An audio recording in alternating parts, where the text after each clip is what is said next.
Good morning students. இன்னைக்கு வந்து 5th lesson பார்க்க போறோம். 5th lesson heading வந்து plant tissue culture பார்க்க போறோம்.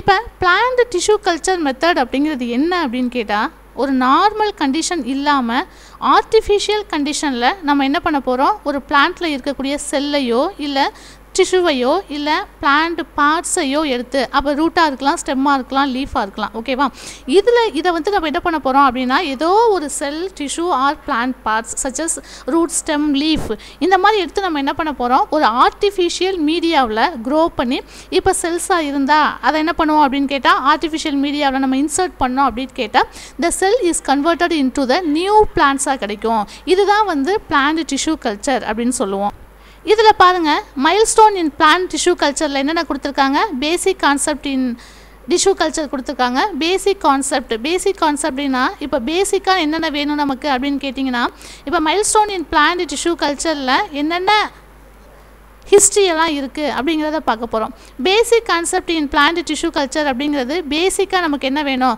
அதாவது environmental condition வேணும் pH வேணும் temperature வேணும் அதுக்கு suitable media வேணும் அதுக்கு suitable environments வேணும் இத தான் என்ன சொல்லுவோம் basic concept in plant tissue culture னு சொல்லுவோம் இப்போ plant tissue culture techniques and types என்னென்ன டெக்னிக்ஸ் என்னென்ன types in vitro மெத்தடா in vivo மெத்தடா அந்த மெத்தட்ஸ் யூஸ் பண்ணி தான் நம்ம என்ன பண்ண போறோம் இப்போ ஒரு செல்லையோ திசுவையோ நம்ம grow பண்ணி ஒரு new plant regenerated pathway plant regenerated அப்படிங்கிறது எப்படி வந்து ரீஜெனரேஷன் ஆக போகுது ஒரு செல்லோ ஒரு டிஷ்யூவோ இல்ல பிளான்ட் பாடியோ என்னவாகுது எப்படி ரீஜெனரேஷன் ஆக போகுது அப்படிங்கறத பார்க்க போறோம் அடுத்து application of plant tissue culture application என்னென்ன அப்ளிகேஷன் வேணும் அதுக்கு அப்படிங்கறதையும் நம்ம இந்த plant tissue cultureல பார்க்க போறோம் next conversion of the plant genetic resource conversion of plant genetic resource அப்படிங்கிறது இப்போ வளர்க்க போறோம் ஒரு செல்லையோ ஒரு திசுவையோ நம்ம என்ன பண்ண போறோம் அப்படினா grow பண்ண போறோம் grow பண்ணதுக்கு அப்புறம் அதுல இருக்கக்கூடிய செல்ஸ் தான் என்னவாகும் அப்படினா டிவைட் ஆகி நமக்கு வந்து என்ன கிடைக்குது ஒரு நியூ பிளான்ட்டா கிடைக்குது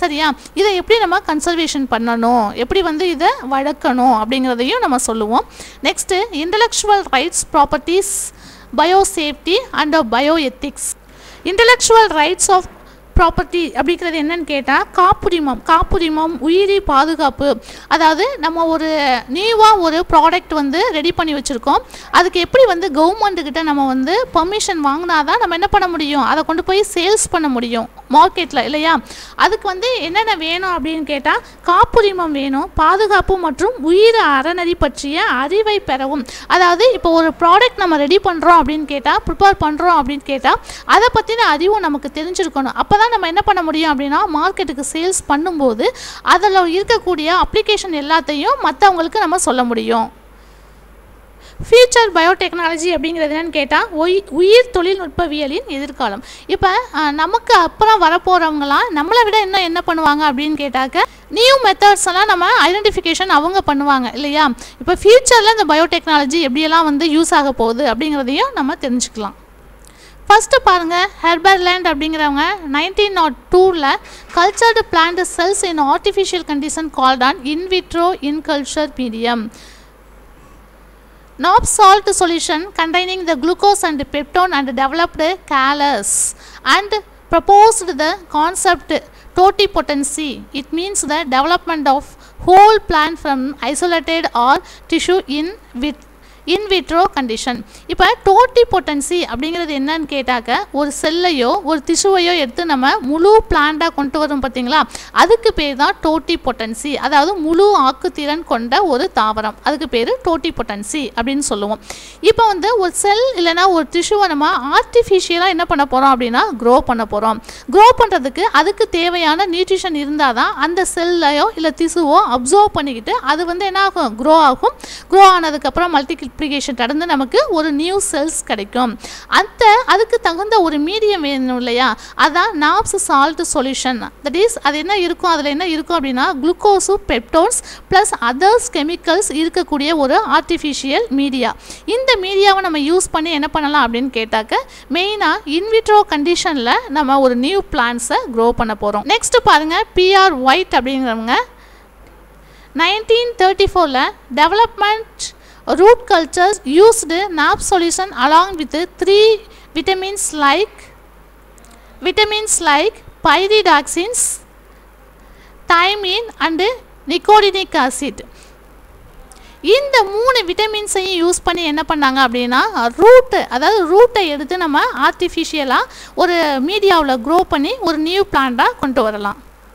நெக்ஸ்ட்டு எஃப்சி ஸ்டீவர்டு 1948 என்ன பண்ணாங்க அப்படின்னா used coconut water in a plant tissue culture work and obtained cell proliferation from carrot explants. இப்போ செல்லுலார் டோட்டிபொட்டன்சி இருக்குது பார்த்தீங்களா. இப்போ மெயினாக என்ன பண்ணியிருக்கோம், கோகனட் வாட்டர் யூஸ் பண்ணி நம்ம என்ன பண்ணலாம் அப்படின்னா கேரட் செல்ஸ், அதை கேரட்டில் இருக்கக்கூடிய செல்ஸை எடுத்து ஆர்டிஃபிஷியல் மீடியாவில் க்ரோ பண்ணி நம்ம என்ன பண்ணலாம் அப்படின்னு கேட்டால் முழு கேரட் பிளான்ட்டை வந்து நம்ம உருவாக்க. மூரியல் அண்ட் மார்டின் 1952-1955 என்ன பண்ணியிருக்காங்க அப்படின்னா developed virus free dahlia and potato plants using shoot meristem culture. இப்போ தாலியா அப்படிங்கிறது என்னென்னு கேட்டால் தண்ணீர் விட்டான் கிழங்குன்னு சொல்லுவாங்கள்ல, பொட்டேட்டோங்கிறது உங்களுக்கு என்ன தெரியும், உருளைக்கிழங்குன்னு தெரியும். இதில் இருக்கக்கூடிய டிஷ்யூ கல்ச்சர் மூலம் வைரஸ் இல்லாத ஒரு பிளான்ட்டை நம்மளால் உருவாக்க முடியும்.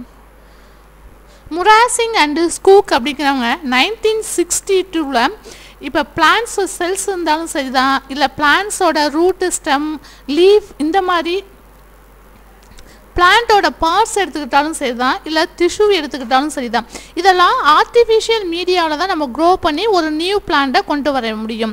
இந்த ஆர்டிஃபிஷியல் மீடியாவை என்ன பண்ணாங்க அப்படின்னு கேட்டால் ஃபஸ்ட்டு வந்து ப்ரிப்பேர் பண்ணாங்க. அப்போ தான் அந்த மீடியாவில் இருக்கக்கூடிய நியூட்ரியண்ட்டை அப்சர்வ் பண்ணிக்கிட்டு, அதாவது நம்ம இன்சர்ட் பண்ணக்கூடிய பிளான்ட்டோட பாடியாக இருந்தாலும் சரி தான், பிளான்ட் பார்ட்ஸாக இருந்தாலும் சரி தான், இல்லை செல்லாக இருந்தாலும் டிஷ்யூவாக இருந்தாலும் என்ன ஆகும், க்ரோ ஆகி நமக்கு ஒரு நியூ பிளான்ட்ஸ் கிடைக்கும். ஸோ இந்த பர்டிகுலர் மீடியாவை என்ன பண்ணாங்க அப்படின்னு கேட்டால் இவங்க ப்ரிப்பேர் பண்ணாங்க. இப்போ அந்த ஆர்டிஃபிஷியல் மீடியா வந்து நிறைய மீடியா இருக்குது. இப்போ ஃபார் எக்ஸாம்பிள் செல் வளர்கிறதுக்கு ஒரு மீடியா இருக்கும், டிஷ்யூ வளர்கிறதுக்கு ஒரு மீடியா, அதாவது டிஃப்ரெண்ட் கைண்ட்ஸ் ஆஃப் மீடியா இருக்கும். ப்ளஸ் வந்து பிளான்ட்டோட பார்ட்ஸ் வந்து க்ரோ ஆகிறதுக்கு என்ன இருக்கும் அப்படின்னா டிஃப்ரெண்ட் டைப்ஸ் மீடியாவை என்ன பண்ணாங்க அப்படின்னா இவங்க ஃபஸ்ட்டு வந்து ப்ரிப்பேர் பண்ணாங்க. காண்டா எட்டால் அப்படிங்கிறவங்க 1962 ப்ரொடியூஸ்டு டெஸ்ட் டியூப் ஃபர்டிலைசேஷன் இன் ஃப்ளவரிங் பிளான்ட்ஸ். ஃப்ளவரிங் பிளான்ட்ஸ் அப்படிங்கிறது என்னென்னு கேட்டால் பூக்கும் தாவரங்கள். பூக்கும் தாவரத்தை என்ன பண்ணாங்க அப்படின்னா டெஸ்ட் டியூப் மூலம் ஃபஸ்ட்டு வந்து ஃபர்டிலைசேஷன் செய்து நமக்கு ஒரு நியூ பிளான்ட்ஸ் வந்து.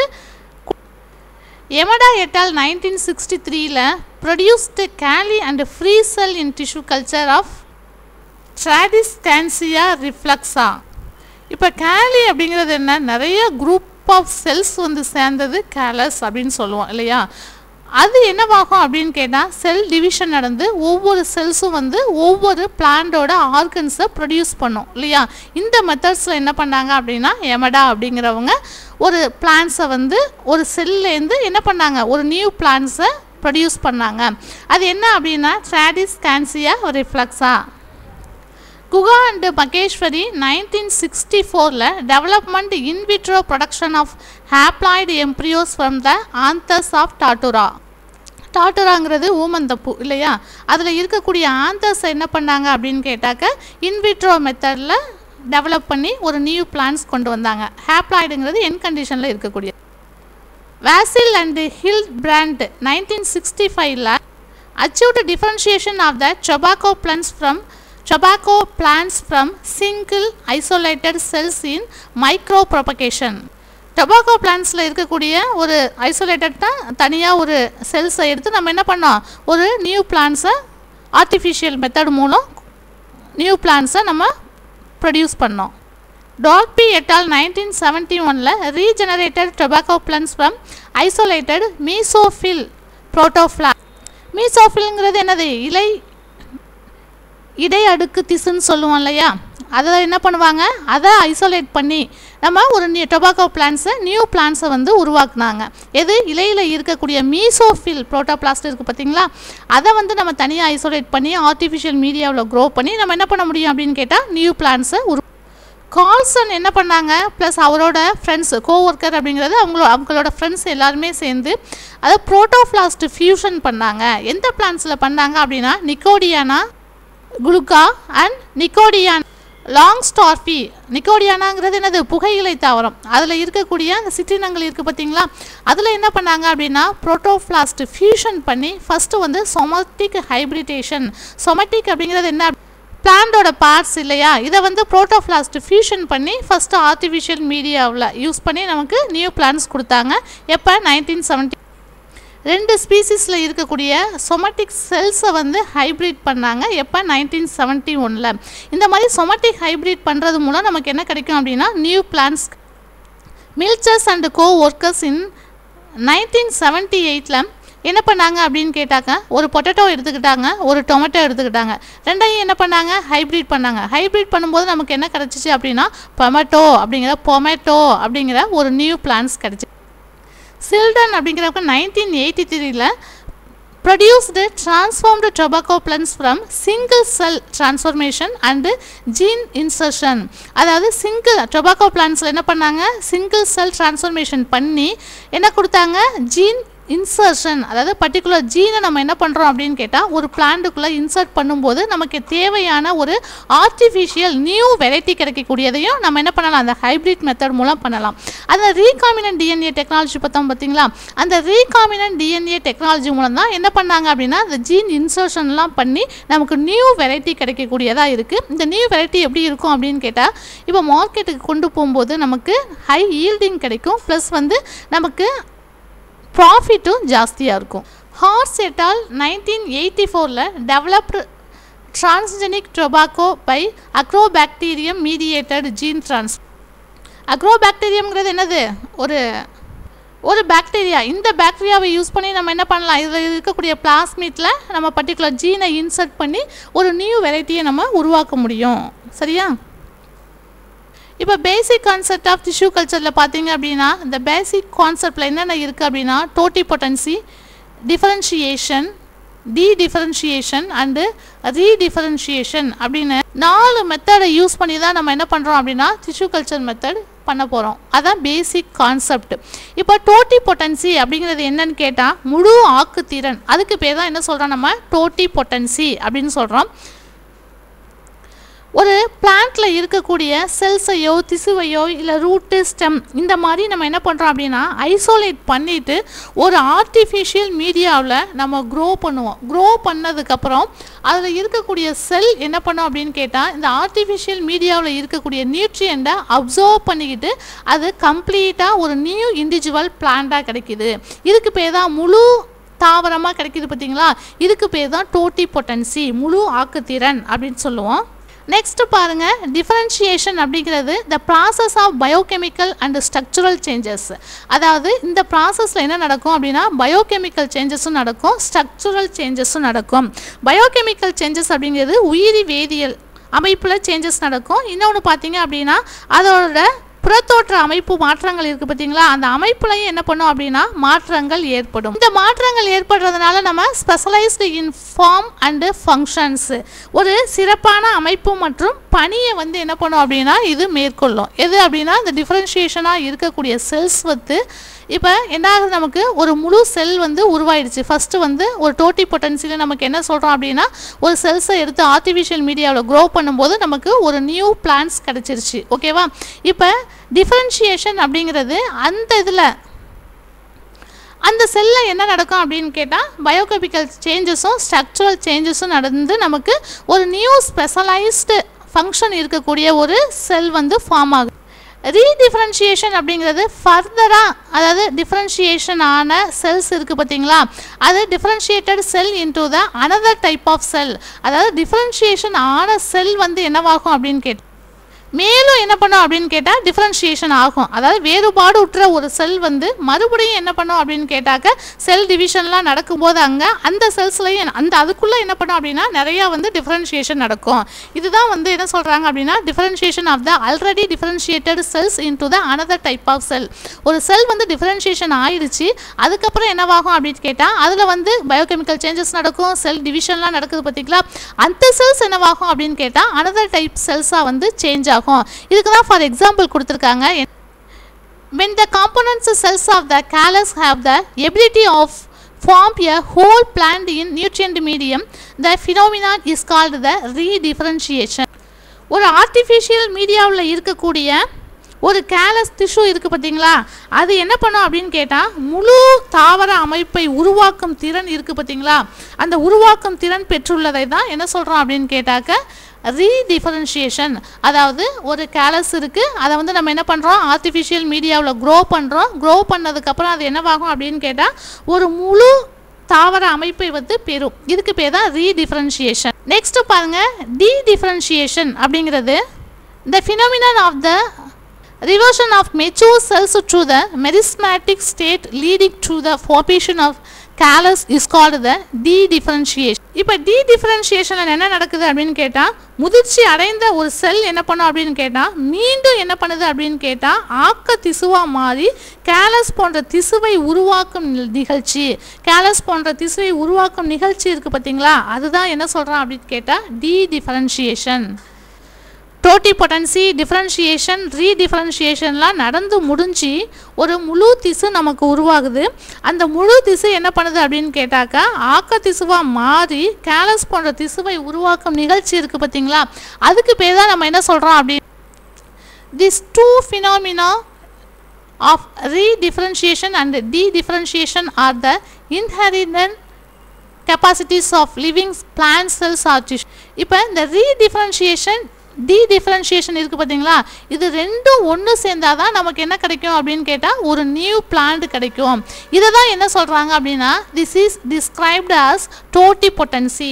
இதுக்கு பேர் தான் என்ன சொல்கிறோம் முழு ஆக்குத்திறன் பெற்றதாக கருதப்படும் அப்படின்னு சொல்கிறோம். முழு ஆக்குத்திறன் அப்படிங்கிறது இந்த ரீடிஃபரன்ஷியேஷன் நடக்கணும், டீடிஃபரன்ஷியேஷன் நடக்கணும், நடந்ததுக்கு அப்புறம் தான் ஒரு முழு தாவரம் நமக்கு ஒரு நியூ பிளான்ட்ஸ் வந்து நமக்கு கிடைக்குது. ஒரு செல் வந்து என்னவாகுது அப்படின்னு கேட்டால் கன்வெர்ட் ஆகி நமக்கு அதில் நிறையா வந்து டிஃபரன்ஷியேஷன், ரீடிஃபரன்ஷியேஷன், டீடிஃபரன்ஷியேஷன்லாம் நடந்ததுக்கப்புறம் இந்த ரீடிஃபரன்ஷியேஷன், டிஃபரன்ஷியேஷன் ரெண்டும் வந்து சேர்ந்ததுக்கப்புறம் தான் நமக்கு என்ன கிடைக்குது ஒரு நியூ பிளான்ட்ஸ் கிடைக்குது. அதான் டோட்டிபொட்டன்சி அப்படின்னு சொல்லுவோம். இப்போ இந்த டயக்ராமை பாருங்கள். இந்த டயக்ராமில் பார்க்கும்போது ஃபஸ்ட்டு நமக்கு என்ன ஆகுது,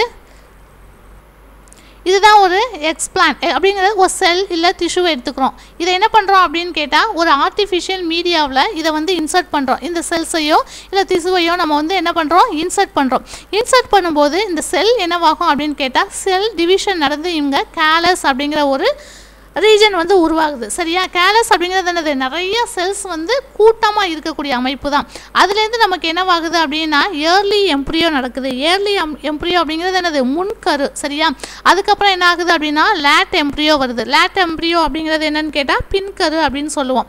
இதுதான் என்ன ஆகுது அப்படின்னு கேட்டால் இது ஒரு நியூ பிளான்ட், அதாவது பிளான்ட்லெட் அப்படிங்கிறது என்னன்னு கேட்டாக்கா ஒரு நியூ பிளான்ட்ஸாக உருவாகிறதுக்கு ரூட்டு, ஸ்டெம்மு, லீஃபு அப்படின்னு ஒரு நியூ பிளான்ட்ஸாக இங்கே ஃபார்ம் ஆகுது. இதுலேருந்து தான் நமக்கு என்ன கிடைக்குது அப்படின்னா ஒரு கேரட் அப்படிங்கிற ஒரு பிளான்ட் கிடைக்குது. ஓகேவா, இதுதான் என்ன சொல்கிறோம் அப்படின்னா டோட்டிபொட்டன்சி அப்படின்னு சொல்கிறோம். நெக்ஸ்ட் பாருங்கள் பிளான்ட் டிஷ்யூ கல்ச்சர், அதான் பிடிசி அப்படிங்கிறது பிளான்ட் டிஷ்யூ கல்ச்சர். இந்த பிளான்ட் டிஷ்யூ கல்ச்சர் இருக்கு இல்லையா, இந்த பிளான்ட் டிஷ்யூ கல்ச்சர் மூலம் என்ன பண்ணுறோம் அப்படின்னா பிளான்ட்ஸில் இருக்கக்கூடிய டிஷ்யூவையோ ரூட்ஸையோ ஸ்டெம்மையோ இல்லை லீஃபையோ எடுத்து என்ன பண்ணலாம் அப்படின்னு கேட்டால் ஒரு ஆர்டிஃபிஷியல் மீடியாவில் ஒரு ஏசெப்டிக் கண்டிஷனில் நம்ம என்ன பண்ண போகிறோம் அப்படின்னா க்ரோ பண்ண போகிறோம். இந்த மாதிரி ஒரு நியூ பிளான்ட்ஸை க்ரோ பண்ணுறதுக்கு என்ன பண்ணணும் அப்படின்னு கேட்டால் அதில் வந்து 3 பேசிக் ஃபண்டமெண்டல் பிரின்சிபல்ஸ் இருக்குது. அது என்னென்ன பிரின்சிபல்ஸ் அப்படி The plant part of the explant must be selected and isolated from the rest of the plant. First நமக்கு தேவையான ஒரு செல்ஸையோ இல்லை பிளான்ட்ஸ் பாடியோ நம்ம என்ன பண்ணணும் அப்படின்னு கேட்டாக்க செலக்ட் பண்ணி அதுலேருந்து ஒரு பிளான்ட்டுக்குள்ளே பிளான்ட்லேருந்து நம்ம என்ன பண்ணணும் அப்படின்னா அதை ஐசோலேட் பண்ணி தனியாக next the explant must be maintained is controlled physically and chemically defined conditions. இந்த மாதிரி பிளான்ட்லேருந்து பிரிச்செடுக்கப்பட்ட பிளான்ட் பார்ட்ஸையோ இல்லை செல்ஸையோ நம்ம என்ன பண்ணலாம் அப்படின்னா ஃபிசிக்கல் கெமிக்கல் கண்டிஷனில் கரெக்டாக நம்ம என்ன பண்ணணும் அப்படின்னு கேட்டால் அதை ஒரு சேஃபான கண்டிஷனுக்கு கொண்டு வந்து அதை இப்போ இங்கே ஃபிசிக்கல் அப்படிங்கிறது என்ன அப்படின்னு சொன்னாக்க இப்போ ரூம் எப்படி இருக்கணும், டெம்பரேச்சர் எப்படி மெயின்டைன் பண்ணணும், பிஹெச் எப்படி இருக்கணும், அந்த என்விரான்மெண்டல் கண்டிஷனை சொல்லுவோம். கெமிக்கலி அப்படிங்கிறது என்னென்னு கேட்டால் நியூட்ரியன்ட் மீடியா, அதாவது ஒரு செல்ஸை எடுத்து நம்ம ஐசோலேட் பண்ணிட்டோம் பார்த்தீங்களா, அந்த செல்ஸை ஒரு நியூட்ரியன்ட் மீடியாவில் இன்சர்ட் பண்ண போகிறோம். அதுக்கு என்ன டைப்ஸ் ஆஃப் மீடியா வேணும் அப்படிங்கிறத கரெக்டாக நம்ம என்ன பண்ணணும் செலக்ட் பண்ணால் தான் அந்த செல்ஸ் வந்து க்ரோ ஆகும். அதுதான் என்ன சொல்லியிருக்காங்க physical and chemical defined condition அப்படின்னு சொல்லியிருக்கோம். எக்ஸ்பிளான்ட் அப்படிங்கிறது என்னது the tissue taken from the selected plant transferred to culture medium often to establish a new plant.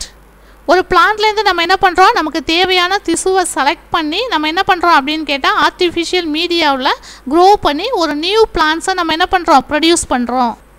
இப்போ laboratory facilities for plant tissue culture பார்த்தீங்க அப்படின்னு கேட்டால் இந்த மாதிரி தான் அந்த லேப் இருக்கும். இந்த லேப் எப்படி இருக்கும் அப்படின்னு கேட்டால் பர்டிகுலர் டெம்பரேச்சரில் மெயின்டைன் பண்ணியிருப்போம், பிஹெச் வந்து மெயின்டைன் பண்ணியிருப்போம். இதில் இருக்கக்கூடிய கிளாஸ் வேர்ஸ் எல்லாம் இருக்குது பார்த்தீங்களா, அதை ஆட்டோக்ளேவ் பண்ணி நம்ம கரெக்டாக என்ன சொல்கிறோம், அதாவது சம் மைக்ரோ ஆர்கானிசம்ஸ்லாம் கில் பண்ணி தான் அதை வந்து நம்ம யூஸ் பண்ணுவோம். அப்போ தான் என்ன ஆகும் அப்படின்னு கேட்டால் நம்ம வைக்க போகிற செல்ஸ் மட்டும் க்ரோ ஆகும். சப்போஸ் வந்து அதை நீங்கள் கில் பண்ணாமல் அதை வந்து வாஷ் பண்ணாமல் ஆட்டோக்ளேவ் பண்ணாமல் வச்சுட்டோம். ஆட்டோக்ளேவ் அப்படிங்கிறது என்னன்னு கேட்டால் இப்போ ஒரு பெட்ரி பிளேட் இருக்குது அப்படின்னா அந்த பெட்ரி பிளேட்டில் இருக்கக்கூடிய சம் மைக்ரோ ஆர்கானிசம் அதில் ப்ரெசென்ட் ஆகிருக்கும். அதை என்ன பண்ணுறோம் அப்படின்னு கேட்டால் ஆட்டோக்ளேவ் பண்ணும்போது அதில் இருக்கக்கூடிய மைக்ரோ ஆர்கானிசம் எல்லாம் டோட்டலாக கில் ஆகிடும், இராடிகேட் ஆகிடும். அதுக்கப்புறம் தான் என்ன பண்ண போகிறோம், நியூட்ரியன்ட் மீடியம் யூஸ் பண்ணி நம்ம வந்து என்ன பண்ணுவோம், அந்த செல்ஸை வந்து இன்சர்ட் பண்ணும்போது அது க்ரோ ஆகும். ஸோ இந்த பிளான்ட் டிஷ்யூ கல்ச்சர் ரூம் எப்படி இருக்கணும் அப்படின்னு கேட்டாக்க ரொம்ப க்ளீனாக இருக்கணும். அதாவது என்ன பண்ணுவோம், கெமிக்கல்ஸ்லாம் யூஸ் பண்ணி அந்த ஃப்ளோரெல்லாம் வாஷ் பண்ணி வச்சுருப்போம்.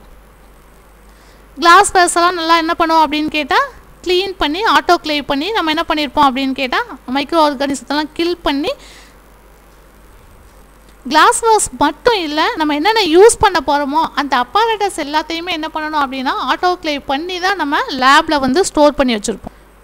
இப்போ மீடியம் ப்ரிப்ரேஷன் பண்ணணும் அப்படின்னு கேட்டால் ஆட்டோக்ளேவ் யூஸ் பண்ணி electronic balance and pH meter ஒரு மீடியம் வந்து நம்ம ப்ரிப்ரேஷன் பண்ணணும். அதுக்கு என்ன வேணும், ஆட்டோக்ளேவ் அப்படிங்கிறது என்னன்னு கேட்டால் ஒரு இன்ஸ்ட்ருமெண்ட். இந்த இன்ஸ்ட்ருமெண்ட்டில் தான் என்ன பண்ணோம் அப்படின்னு கேட்டால் நம்ம அந்த மீடியாவை உள்ளே வைக்கும்போது பாயில் ஆகி நமக்கு ஒரு பர்டிகுலர் டெம்பரேச்சரில் அந்த மீடியாவை ரெடி பண்ணி நம்ம வந்து என்ன பண்ணுவோம், பர்டிகுலர் டிஷ்யூவை வந்து இன்சர்ட் பண்ண முடியும். பிஹெச் வந்து மெயின்டைன் பண்ணணும். இது இல்லாமல் லேமினார் ஃப்ளோ சாம்பர் அப்படிங்கிறது என்னன்னு கேட்டாக்க மைக்ரோ ஆர்கானிசம்லாம் நீக்கப்பட்ட ஒரு ரூம் இருக்குது பார்த்தீங்களா. இந்த லேமினார் ஃப்ளோ சாம்பரோட மெயின் ஃபங்க்ஷன் என்ன அப்படின்னு கேட்டாக்க இது வந்து அதாவது மைக்ரோ ஆர்கானிசத்தை கில் பண்ணும். அதாவது வெளியில் இருக்கக்கூடிய காற்றை வந்து என்ன பண்ணாது அப்படின்னா உள்ளே என்ட்ரு பண்ண விடாது.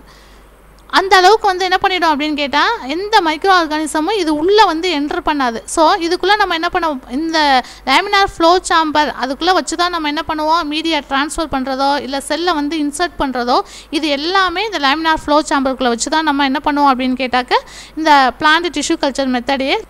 HEPAங்கிறது high efficiency particulate air filter to maintain aseptic condition.